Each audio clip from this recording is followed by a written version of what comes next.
Assalamualaikum warahmatullahi wabarakatuh. Hai, nama saya Milianti Awal Stambuk F55118178. Saya dari Universitas Tadulako Fakultas Teknik Jurusan Teknologi Informasi Program Studi S1 Teknik Informatika. Nah, pada video kali ini saya akan menjelaskan mengenai audit sistem. Jadi bagi teman-teman yang penasaran tentang video ini, selamat menyaksikan ya. Oke, pada video kali ini akan ada beberapa materi yang akan saya sampaikan. Namun, sebelum itu kita harus tahu apa sih audit sistem itu. Nah, di sini setelah saya search di Google, audit sistem informasi merupakan proses pengumpulan dan penilaian bukti-bukti untuk menentukan apakah sistem komputer dapat mengamankan aset, memelihara integritas data, dapat mendorong pencapaian tujuan organisasi secara efektif, dan menggunakan sumber daya secara efisien. Nah, itu menurut Google ya. Sekarang kita masuk pada materi yang pertama. Oke, kita lanjut pada materi yang pertama, yaitu audit sistem informasi atau audit IS atau information system.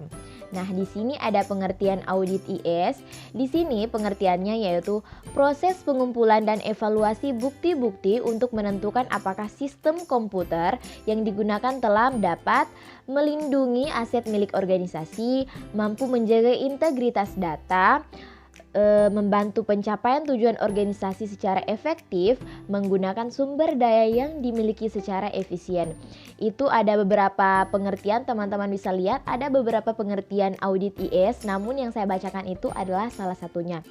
Kita lanjut pada pokok bahasan kedua, yaitu pentingnya audit IS. Nah, pentingnya audit IS, di sini audit sistem informasi merupakan hal yang penting bagi sebuah organisasi untuk dapat menghindari ada beberapa hal, yaitu yang pertama ada kerugian akibat kehilangan data, kerugian akibat kesalahan pemrosesan komputer, pengambilan keputusan yang salah akibat informasi yang salah, kerugian karena penyalahgunaan komputer atau komputer abuse, terus nilai hardware, software, and personil sistem informasi, kemudian pemeliharaan kerahasiaan informasi. Itu mengapa penting sekali audit sistem ini bagi suatu organisasi karena ada beberapa hal. Kita lanjut pada pokok bahasan selanjutnya, yaitu penyalahgunaan komputer. Kita lanjut pada penyalahgunaan komputer. Di sini teman-teman bisa lihat ada tipe dan juga jenis. Jadi tipenya itu ada hacking, virus, illegal physical access, abuse of privilege. Jadi di situ ada tipe-tipe penyalahgunaan komputer ya, dan juga ada jenis-jenisnya. Jadi teman-teman bisa lihat di sini. Kemudian kita lanjut pada tujuan audit. Nah, tujuan audit sistem itu di sini tuh ada 5. Jadi diantaranya perlindungan aset, efisiensi sistem, efektivitas sistem, integritas data, dan juga saya ulang, di sini tuh ada 4 tujuan sistem informasi, audit sistem informasi. Jadi teman-teman bisa lihat di situ ada penjelasannya. Di sini ada perlindungan aset, efektivitas sistem, integritas data, dan efisiensi sistem. Kemudian kita lanjut pada pokok bahasan selanjutnya, yaitu tahapan audit sistem informasi. Di sini tahapan audit sistem informasi mencakup beberapa aktivitas, yaitu ada perencanaan atau planning, yang kedua ada pemeriksaan laporan, yang ketiga ada pelaporan, yang keempat ada tindak lanjut atau follow up. Jadi di sini tuh ada perencanaan, di mana tahap perencanaan ini yang akan dilakukan adalah menentukan ruang lingkup dan sebagainya. Kemudian pemeriksaan lapangan atau Fieldwork itu di sini ada pengumpulan informasi yang dilakukan dengan cara mengumpulkan data dengan pihak-pihak yang terkait. Kemudian ada pelaporan atau reporting. Di sini ada setelah proses pengumpulan data, maka akan didapat data yang akan diproses tentu saja untuk dihitung berdasarkan perhitungan.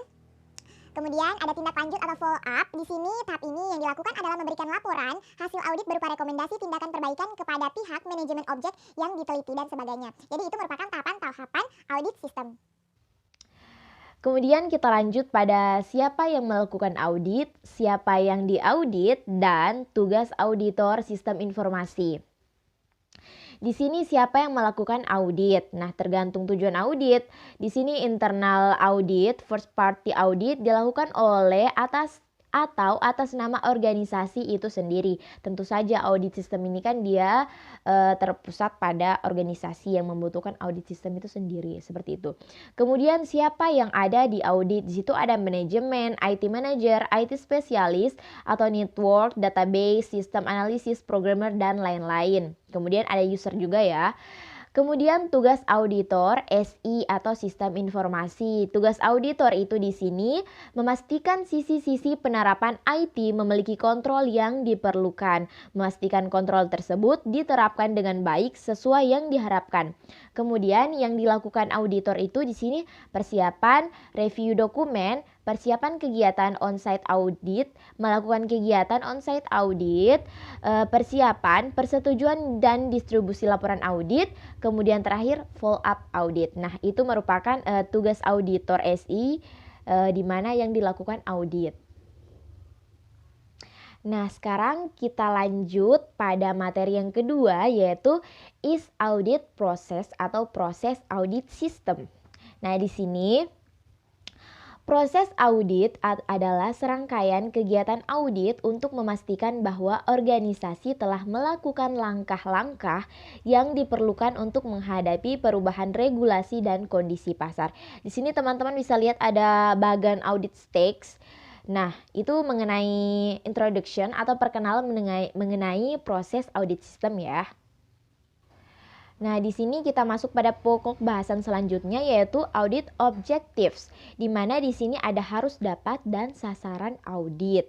Nah, harus dapat itu di sini berasal dari eksekutif, regulasi atau standar industri, tergantung pada task departemen, topik atau langkah tertentu dalam aliran proses bisnis.